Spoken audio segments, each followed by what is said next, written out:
speak through me, Panginoon, because I know this is not just a preaching contest. This is your word. Lord, we give you all the glory and honor.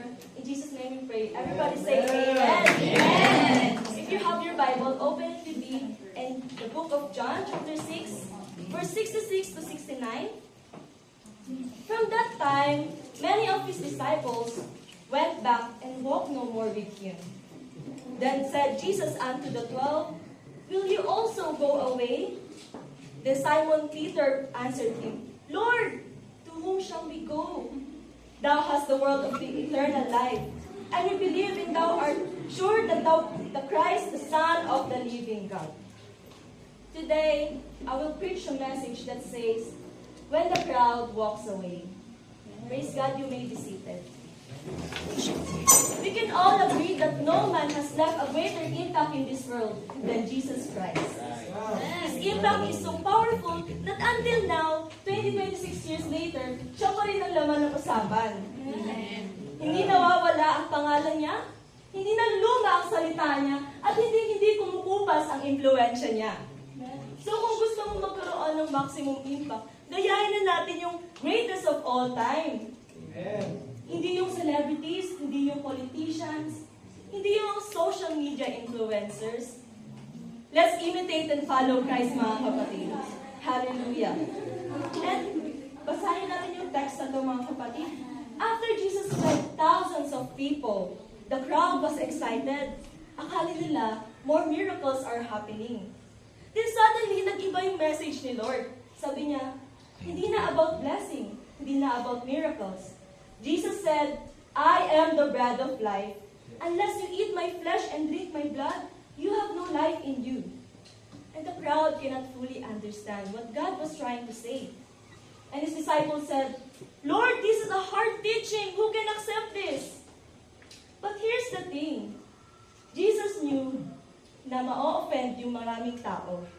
But Jesus didn't take back what he said. He said, the words I am speaking are full of life and spirit. But some of you do not believe in me.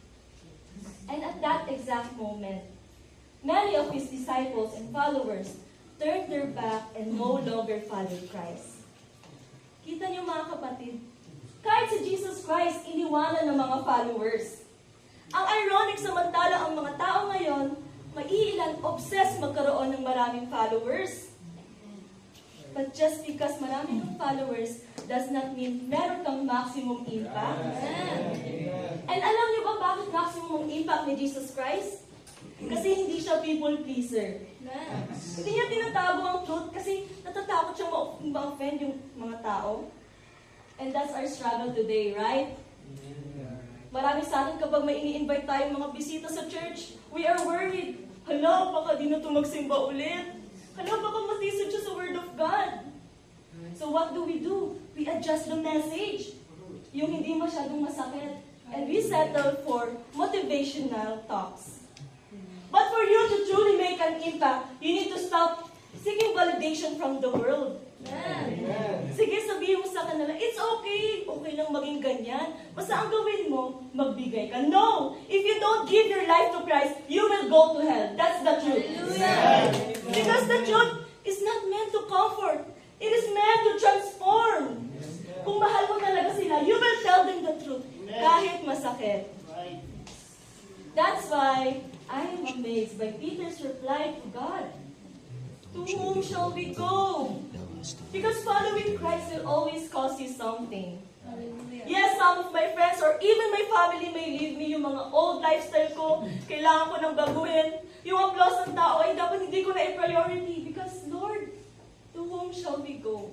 Hallelujah. Jesus himself never cared kung may entertain niya ba yung mga tao. But rather, they left him and crucified him. Jesus made an impact because he stood for what is right, not what is appealing to the world. Hallelujah. Ang problema kasi sa iba, we follow Christ for mana, for blessing, for convenience. We say, Jesus, Jesus, I love you talaga. Kapag may breakthrough. Pero kapag sinabi ng Lord, take up your cross and follow me, umaatras na tayo. Mga kapatid, hindi mo na kailangan ng best version of yourself to follow Christ. You just have to come to Jesus and say, Lord, I'll follow you now kahit mahirap. Hallelujah. There is no better time to decide to follow Christ than now.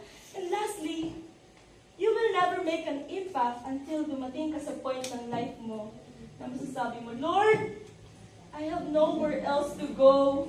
Ikaw lang ang pag-asa ko, Panginoon. And you know what encourages me the most? Most of these disciples ay mga kasing edad lamang natin. Probably may career sila, may ibang life silang inaasahan. But when Jesus called them, they stayed. And because they stayed, they changed the world, mga kapatid. Yes. Youth, to whom shall we go? Because para sa akin, eternity is my priority.